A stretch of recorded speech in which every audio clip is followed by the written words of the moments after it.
मडगाव पालिकेतली विजय दिगंबर युती तुटली. फातर्डा फॉरवर्डच्या नावार 100% यश मेळटकर हेच वेंचणुकेंतल्या गोवा फॉरवर्डाच्या संकल्पनेचो जल्म जाल्लो. विजय सरदेसाय आनी दिगंबर कामतीन एकठांय येवन ही वेंचणूक लढयल्ली.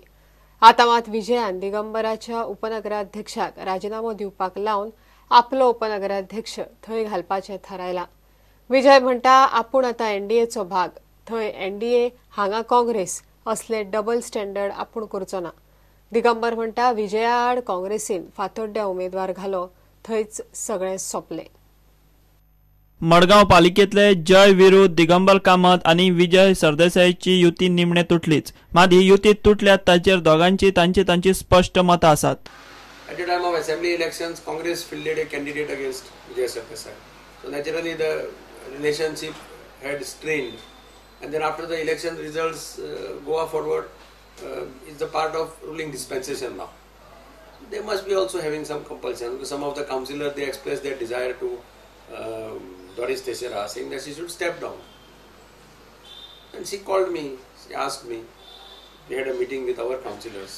Our councillors were also of the opinion that if we don't have a number, there is no point in just prolonging it. So we suggested to her that she should step down, no problem.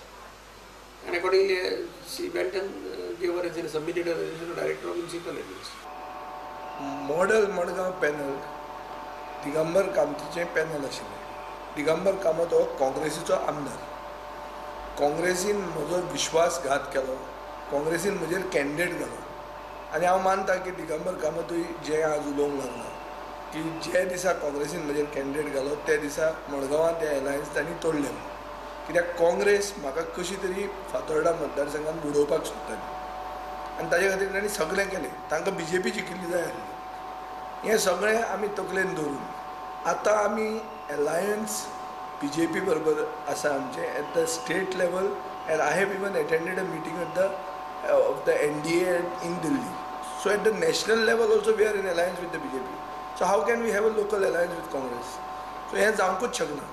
हाजे खातीर हे alliance गेल्ल्या पुणून जें कितें transition of power जातलें, जो कोण निवडून येतलो, आमचे कडेन मेजॉरिटी आहा, हाजो अर्थ आमकां एरोगन्स ऑफ पावर येवंक ना.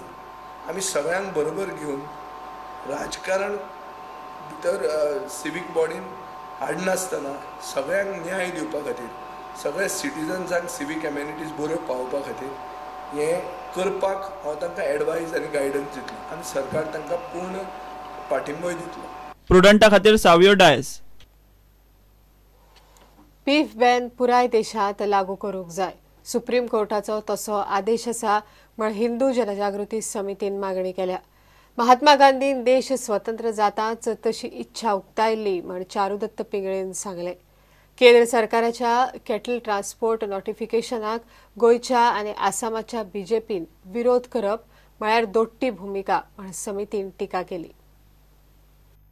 सुप्रीम कोर्टाचो आदेश आसा मात देशांत बीफ बंदी लागू जायना. ही बंदी देशभर लागू करची म्हूण हिंदू जनजागृती समितीची मागणी. पूरे देश में बीफ बैन होना चाहिए. अगर गांधी जी के विचार आप मानते हो तो गांधी जी ने कहा था कि स्वतंत्रता के बाद सबसे पहले इस देश में बीफ बैन होना चाहिए. अगर इस जुडिशरी पे विश्वास है तो सुप्रीम कोर्ट का आदेश है कि इस पूरे देश में बीफ बैन होना चाहिए. तो अगर हम एक अच्छे नागरिक है, कानून और जुडिशरी का पालन करते हैं तो सबने ये निर्णय स्वीकारना चाहिए. कॅटल ट्रान्सपोर्ट नोटिफिकेशनाचेर केंद्र आणि राज्यातल्या बीजेपीचे एकमत ना म्हूण समितीन टिका केली. We can call as a failure of democracy. यदि एक पक्ष राज सत्ता में है और वही एक कोई नोटिफिकेशन निकाल रहा है और उसी का कोई अंग कह रहा है कि ये नहीं होगा, इवन यहाँ नहीं, आसाम के भी राजनेता ने कहा कि हमारे राज्य में नहीं होगा यहाँ पर, तो ये अगर एक पक्ष की एक सत्ता है तो उनका विचार सेम होना चाहिए ना हर जगह पर. मतलब भाजपा की तो पहले से नीति रही है कि 2 प्रधान 2 निशान नहीं चलेंगे, तो 2 विचार क्यों चल रहे भाई आपके. सरकारान गोरवांचे अभयारण्य केल्यार रस्त्यार प्लास्टिक आणि कोयर खाऊन गोरवां मरची ना म्हूण समिती म्हणटा. निश्चित रूप से सरकार को करना चाहिए. और उनको यदि लगता है, जैसे आपने इस विषय को रखा कि गौ माता रास्ते पर घूम रही है, तो मुझे लगता है रास्ते पर घूम करके प्लास्टिक खाने से अच्छा है कि उनको कोई जगह दे दी जाए, और सरकार के लिए इसके लिए कुछ करने के लिए अन्य कुछ बात भी नहीं, उनको कोई खर्चा भी नहीं है इसमें। तो जो गोचर भूमि है वो गोमाता की भूमि उन्हीं को देना है, सरकार को कुछ अपने पॉकेट से नहीं देना है। 14 ते 17 जुलयाक समितीन अखिल भारतीय हिंदू अधिवेशन दवरला। प्रुडंटा खातीर व्हिडिओ जर्नलिस्ट तुकाराम मराठे। घेऊया एक ब्रेक.